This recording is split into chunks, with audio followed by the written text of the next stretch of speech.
Hey everybody, and welcome to an utter season of What the Fuck Fridays. What the Fuck Fridays? Which are movies that I like to say are too batshit whackadoodle crazy for just Jen to put up with. Yes, so... Well, she hasn't been on the show yet, has she? Not quite yet, because they're movies she doesn't want to see. She won't put up with. She won't have the patience for. Oh. So, I'm your old pal, the Moo Cow, and joining us is... Jonathan Moody, the co-host. Absolutely. And... MeeChee Hazen. Yay. Some random chick. Well, you know, it's funny, because, yeah, we don't do it for just Jen, but you don't seem to mind these batshit wackadoodle movies. I don't at all. Good. So we might have you for more. There you go. There you go. Well, just so you know, this particular episode is a really crazy, strange Godfrey Ho movie called, Thunder of Gigantic Serpent. And it's a pip, let me tell you. It's a gaiju movie because, you know, we've been hitting all different kinds of genres of stinky movies, but we really haven't done too many gaiju films. Which, for those of you out there who don't quite know, a gaiju film is sort of like a radioactive giant monster that runs around and stomps a city. It's Godzilla. Mothra, Gamera, all that kind of a thing. A lot of them have been covered by Mystery Science Theater 3000, and rightfully so. So I thought there's plenty more out there, and of course I'm going to look out for the strangest and weirdest versions of that. We could have got our buddy Seb to be on it, because he loves that stuff Absolutely. too. But we thought, you know, MeeChee would be perfect. There you go. You know. There you go. So this is an unusual one because it's Godfrey Ho, and Godfrey Ho, if those of you who might know him, he was a Hong Kong B movie director who tended to do a lot of thriller / adventure action kind of movies. But instead, he got his hands on this weird sort of E.T. gaiju mashup film that he actioned up for no real reason other than to try and get some American money. Right. And, I think that was it. Oh yeah. And so that's what he did. So the original film is actually something called Giant Snake, and it was put out in 1984. Giant Snake, that just sounds No, right. I'm sorry, King of Snakes. King of Snakes is what King it's called. of Snakes. Okay, well still that's... And it was put out. It was a Taiwanese film put out in 1984, and somehow he managed to get the rights for it, and he left about 75% of it in, and then he shot this extra stuff. Right. That's with the white guy. And you can definitely tell. Yeah. Like, it's extra stuff. Like padding, I guess. Stuff. Right. And so he has this guy, I forget his name. He's like a martial arts guy. He was an English actor that came over to Hong Kong. So, I have a question, because you know a lot about these movies, right? And stuff. You know a lot about Godfrey Ho and why he does this. Sure. Big question. So, he takes the movie, right? He takes, like, King of Snakes, and he puts his own stuff in it. Does he put the own stuff in it so that he can say this is his movie? Right. Like, that's probably the only reason? Yeah, there's a number of directors and / producers who do this. But he doesn't use the whole movie, though. No, he uses parts of... He will edit out stuff that he doesn't like. He will reshoot or shoot like 15, 20 minutes of his own stuff and then just sort of edit it in there. You know what? I want to take one of his movies and edit out the stuff I don't like. You could do that. The thing is that as an editor, I don't know who does it, but it's usually very, very sort of ham-handed. You could tell, I mean, they didn't seem to really care whether it made any kind of narrative sense at all. Right. So the effect is that it's very jarring because you've got like all these different things sort of going on and you don't understand why. Nope. So, MeeChee, have you seen a Godfrey Ho movie before? I mean, he's the guy who did Robo Vampire, and he did Ninjas versus Vampires, and just a whole bunch of weird shit. No. A lot. Sure I think I would have remembered if I had a seen lot something of like ninja this movies from the 80s of Godfrey Ho. I was pretty sure she was in Godfrey Ho Virgin. There you go. Yeah. They just got the cherry pop. Yeah, today. she just popped a cherry on that one. Outstanding. But I didn't. Last year, I popped my cherry on Robo Vampire. There you go. Paul, which I picked for 31 Days of Indie Horror. It was me and Paul. And I was happily surprised. It was on my list. Right. And like, I was just like, I didn't even know what to expect. I did not know who Godfrey Ho was. I didn't even know it was Asian at all. I thought it was an American movie. it's made to look like an American movie. Right. So like it fooled me. This movie, however, like I don't know, maybe it fooled me a little bit. Right, so that's basically what he's trying to do. So he's taking movies that have already been shown in Asia, which is a big market, and then he's just editing out just enough with new stuff that he can repackage it and sell to America. Now, in the 80s, you've got, the VHS craze that's going into the DVD craze. You've got, cable. Everybody was starting to get cable. So they were looking for content, especially if it was cheap. So that's what they would do. They would repackage these things. They would cheaply dub them. And you could action something up and then just toss it out there. And the American audience would just buy it up. Because what the hell? I mean, this is with the 80s, right? So this was 1987. Yeah, so 80s. So that was like, DVD, well, not DVD because that wasn't existing. Not quite yet. VHS and whatnot. The VHS market was probably, like, video market was huge on these kind of things. Sure. I mean, you went, this is the sort of film that would, if it had been in the 60s and early 70s, would have hit the drive-in circuit easily. Right. Easily. But at that point, drive-ins were pretty much dead, and it was all ma-and-pa VHS stores and what were the big ones? Gosh, I don't even remember. Not Blockbuster. Like Blockbuster. But yeah, you could find these in Blockbuster and places like that. Sure. Because again, that wasn't a mom and pop. No, but but content was king. So if you had a movie out there, they wanted a copy of it so they could rent it. They were at a movie scene, the movie store that I used to work at. Probably. Because at one of the stores, the guy Ed that used to run it was big on like movies that you never heard of and stuff. Which I bet you and him would have had there you go. had a blast talking about this shit. Yeah, it was a great time because you got to see all different kinds of stuff that was out there, and they were just looking for content. And this is crazy over the top shit. Now it's not quite as crazy over the top as Sampodi Sands, who was an Indonesian director who did something very similar, except his stuff was even crazier and whackadoodle. Crazier than. You have not seen Magic Lizard, which was that. Or Hanuman and the Five Riders.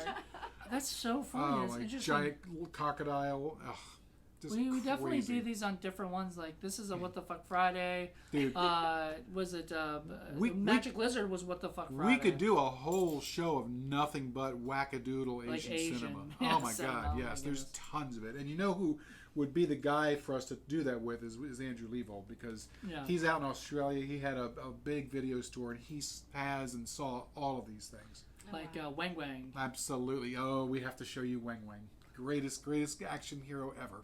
Okay. Well, he's like, what, 3 feet tall? Nope, 2'9". 2'9". I'm sorry. He's awesome. Okay. We had him over here somewhere. He's right there.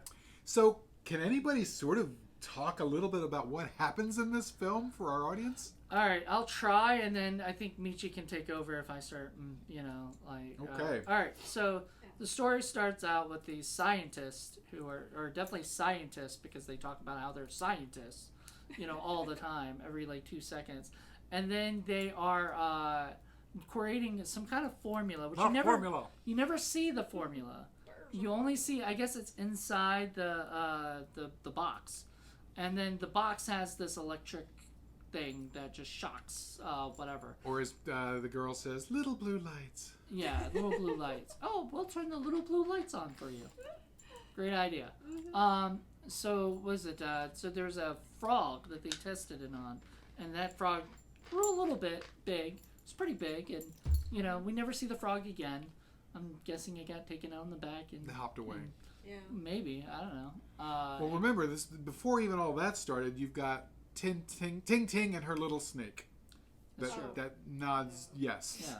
I was going to get to that. I thought that was after the scientists. That was before. Yeah. Okay. Yeah. So then you've got the scientists, and then the scientists get interrupted by the military, who basically want to use the formula to make food bigger and stuff, which is. I would have imagined it was for warfare weapons and stuff, but no. Well, I think they wanted it to test it on animals, and it was the terrorist guy. It was Solomon who wants to use it on food, because then he can get all the other nations will bow down to him, which made no real sense to me. Kind of have a monopoly of the, I'm going to make the food world. Giant pizza. I mean, I would eat it. You know, I don't know. Like, I guess that was supposed to feed like towns or something. I don't know. Whatever. Anyway, so they all get in trouble. The military comes, attacks. One of the scientists, what's her name? Lean or something? Lean. She gets attacked and throws the box with the formula out the car. And then the car explodes, and we didn't see that she escaped at all. So we assumed she was dead. But then later find out she's in a hosptal, so she's not dead. With a bump on her head. With a bump on her head that we never see again. A couple times. And we never see again. So then, was it the military are still looking for this formula. Ting Ting, I keep saying Ling Ling. Ting Ting finds the box after, out in the middle of nowhere. Thinks, this will be great for my pet snake that my parents don't want me to have. A moment about Ting Ting. Ting Ting is about, 10 years old? I'd say about that, yeah. This little Asian girl in pigtails with the shrillest voice, and she just yells the entire time. It's dubbed by an American, you can tell. An older American. An older American, as you said before. And she was so annoying, but whatever. Then she gets the box. She brings it over to her. They say, that's a blue light. Go, I'm going to turn the blue light off for you. Mm-hmm. The blue light turns out to be electricity that shocks the snake. And it becomes bigger. Right. So she decides to hide him in her shed. Which is like a warehouse. Which is a warehouse. Giant. I have a shed, okay? I have a shed. The shed's half of this size of the room here. Yeah. Okay, this side. That was a warehouse. That was a warehouse. It's full of boxes and barrels and stuff. But so she has this little pet snake. It's clearly a rubber snake on a string, and whenever it understands her completely, and when she asks it questions, it'll nod. The string will make its head go up and down. Did it talk at one point? It kind of goes rah. Yeah. Well, no, but even before then, I swear to God, it said something to her when it was like it a wouldn't little surprise me. Tiny snake. So it starts off as a little tiny snake, and she's trying to hide it from her parents. And then she, after the scientist lady throws the formula out of the box, out of the exploding car, she gets a hold of it. She decides that's going to be a Jim Dandy home for the snake, puts it in there, turns the little blue lights on, and hey presto, little bitty Mazla. She wasn't going to call it Blackie and then Charlie and then Fuzzy, but she decided on Mazla because that's the next logical choice. Yeah. Mazla. And now all of a sudden he's huge. That was probably the point, it was supposed to be like Mothra or all those other things so that it could have its own name. Mazla versus something else or whatever. And then basically the rest of the movie is everybody trying to find the formula. They think the girl has it. They're all trying to steal the girl. She screams bloody murder for Mazla. Mazla's now giant form and is irritated and starts destroying everything. He gets shocked again by electricity. So every time he gets shocked by electricity, he grows several times. And so he becomes this huge creature. He's a gaiju. Yeah, and he's going around and he's making this annoying noise. He destroys bridges. He destroys trains. He floods an entire city. Mm-hmm. The flood. Come on. That flood was ridiculous. It was ridiculous. In the meantime, there's this white guy named Ted Fast, who is a super agent guy who only works by himself. He's fast. And Ted Fast. He is on the hunt for Solomon, who's another white guy who is the terrorist, and who has a sidekick named Jackson, who's another white guy. So you could tell the stuff that Godfrey Ho shot. That's his stuff. He found 3 scruffy American / English guys and said, "Here's $20. Be in my movie. I'll shoot 15 minutes of it." At least Pierre, the guy who plays Ted Fast, had some martial arts experience, and he actually worked in a bunch of Godfrey Ho movies, so he's been around. But yeah, so that's where all the subplot comes in, and it's totally unnecessary. No, all of it. We were even saying that, right? When we were watching, why is this guy even, what was the point of this guy, at all? Yeah. His point was to get on the phone and tell people things that they should already know. He would do that. He would get on the phone and say, "It would be good if we could find the monster. It would be good if we could find the formula." Well, let's use a rotary phone so it takes longer to get a hold of them. And let's not forget that wonderful moment where the guy's calling on the radio and he picks up the phone. Yes. Give me the radio. So the funniest thing is we found out there was a continuity guy. Oh, God. And so we have this sinking suspicion he was a continuity guy for the original for the film. original film, but not for the Not for Godfrey for like Ho's all the film. mashups. Yeah, no. So there's a lot of like mashups that has the continuity is completely off, and I bet that guy. So if he ever saw this movie, he'd be like, "No, Take my name off of this. take my name off. I am not the gun." And I would want my name off. if he were like asked questions like, "Were you the continuity guy on that?" Like what? It was like, "I did not do this movie.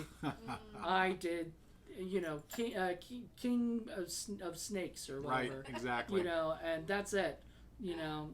Or maybe he did the continuity for the for Godfrey Ho's movie. I don't know. It was an entire American name. It wasn't a mashup of an American and Yeah. Right, yeah, I'm almost positive he would have been the Taiwanese guy. Which was weird because there were guys like Johnny Chow, and I'm like, I don't think that seems. Oh yeah, everybody's weird. name was Johnny or Billy or Yeah, expected it looked Teddy, all American.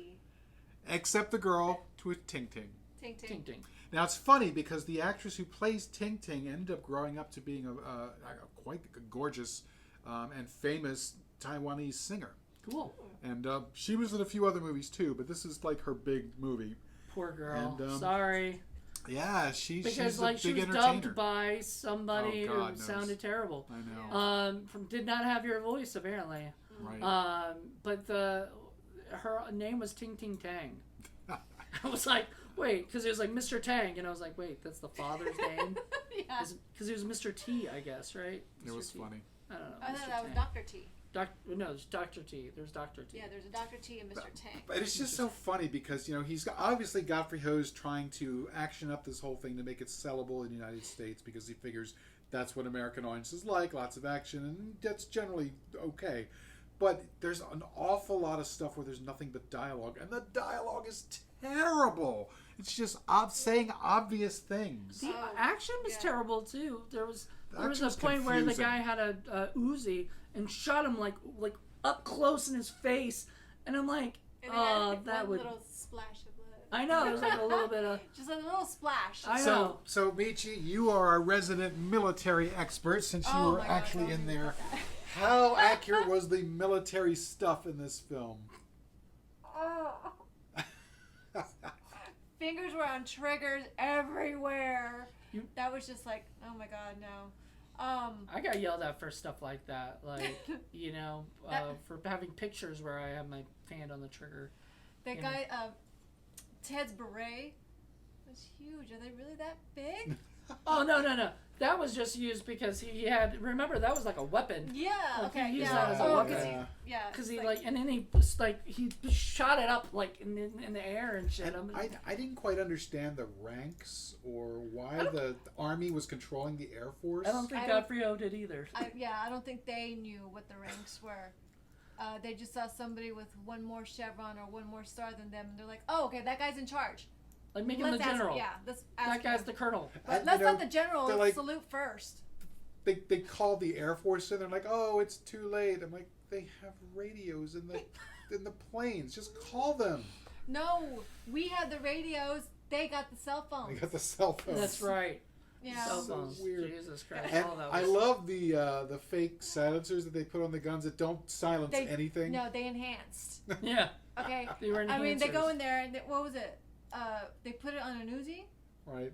right? And they just put the silencer, and then they go in there. They kick the door open, and instead of going, ding, ding, ding, it was bam, bam, bam. It's like that was not. You know what? I think that was a sound like the person a sound Oh, editor's yeah. They fault. weren't paying If, attention. like It's they weren't even watching the movie. more impressive to have They a weren't. bigger bang and everything. Now, Yeah. I don't know a whole lot about firearms, but from what I understood, the whole concept of a silencer is kind of a Hollywood invention anyway, that silencers don't really work, that you really can't muzzle a machine gun or a gun to make it silent, quote unquote. Yeah. I think they're gonna make some noise. Yeah, exactly. Yeah, it's They're always gonna- going to make some noise. Yeah. It's gonna suppress the bang, but it's gonna have some sort of Well, whenever you watch those movies in like the 80s and 90s or whatever that have the silencers, because you don't see them today, Right. in movies, but you see them back then, and it was always like pew pew, basically, like a Yeah. little teeny tiny thing, but you can still hear it. It's just Sure. not loud, like Right.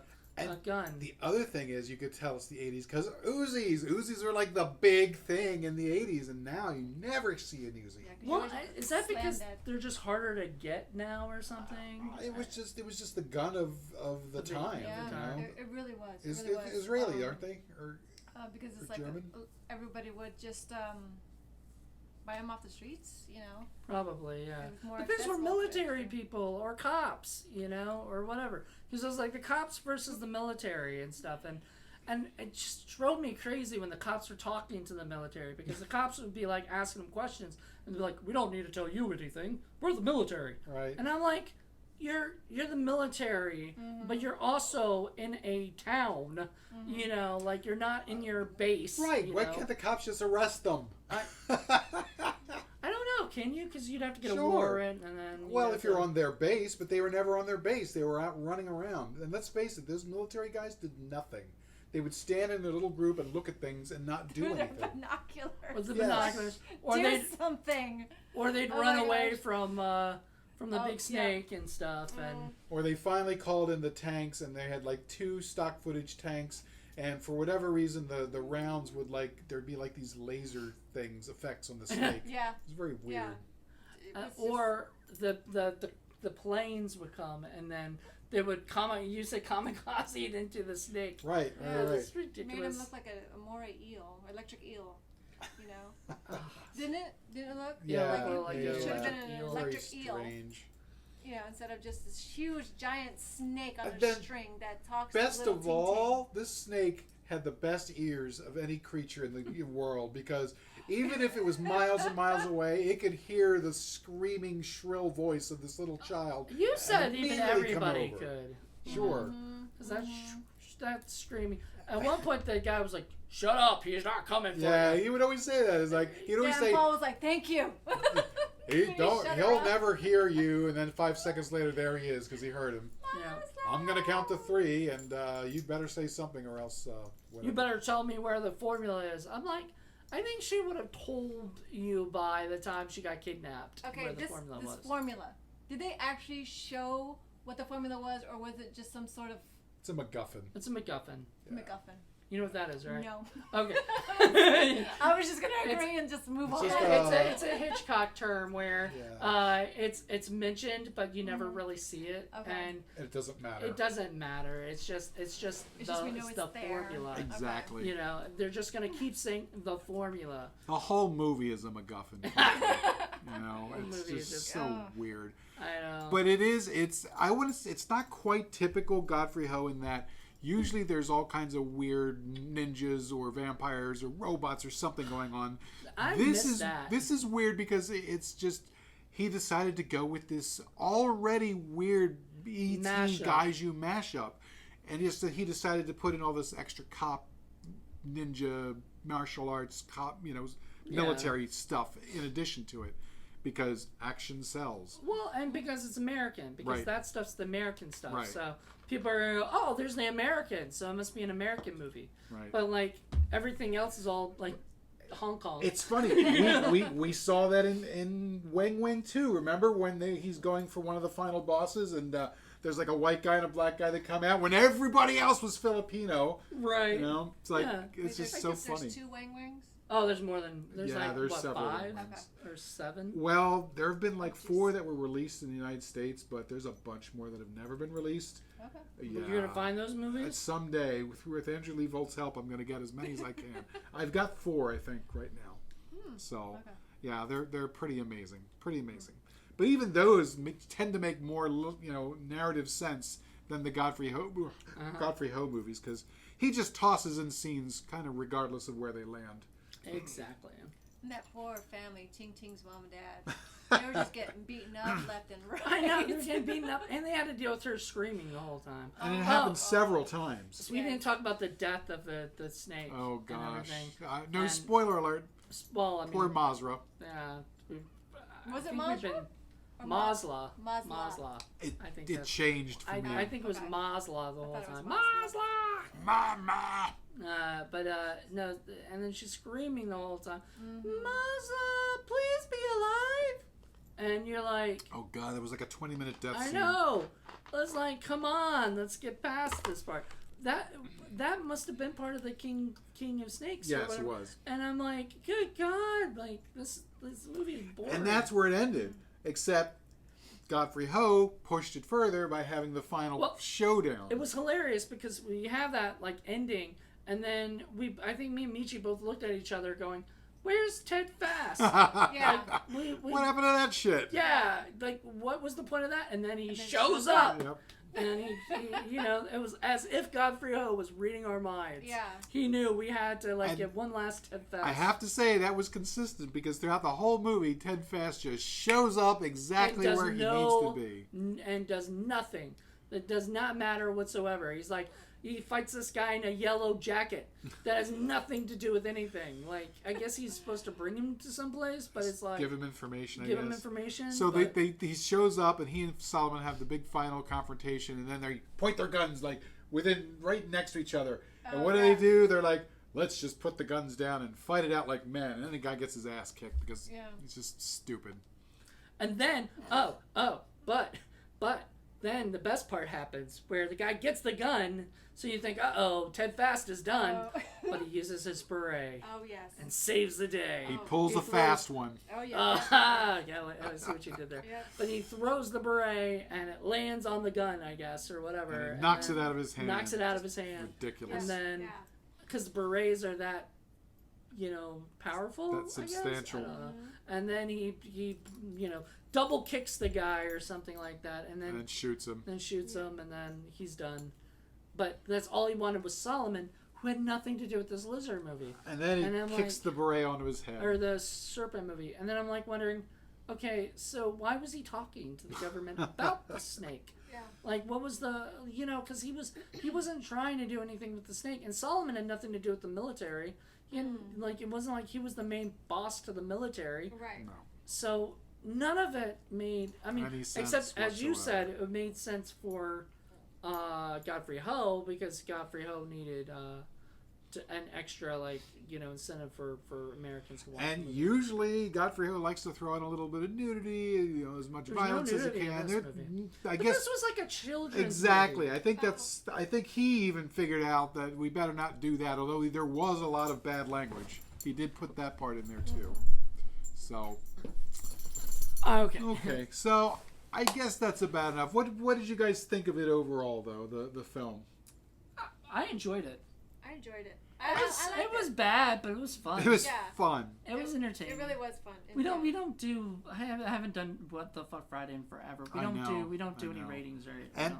But usually Godfrey Ho and Sam Pody Sands and some of these whackadoodle Asian films, they're usually a lot of fun. They may not make a lick of sense, but they're usually a lot of fun. And as long as you go in there with the right kind of frame of mind and you're not expecting Hitchcock or anything like that, just kind of sit back and Except let for the it happen. MacGuffins. Yeah, just sit back, let it happen, and you'll be like, what the fuck? So it's a perfect What the Fuck Friday. Exactly. No, I agree, Exactly. 100%. I honestly, would this be a movie I'd watch by myself? No, not at all. I mean, I'd just be bored. These are a lot more party oriented. Yeah, these are you gotta definitely. have a group. You have to have a group, or at least another person with you. Like me and him could have probably watched this and enjoyed it, just like we did with Robo Vampire. So Right. That's all we say. So thank you, MeeChee. Would you have shown this to anyone?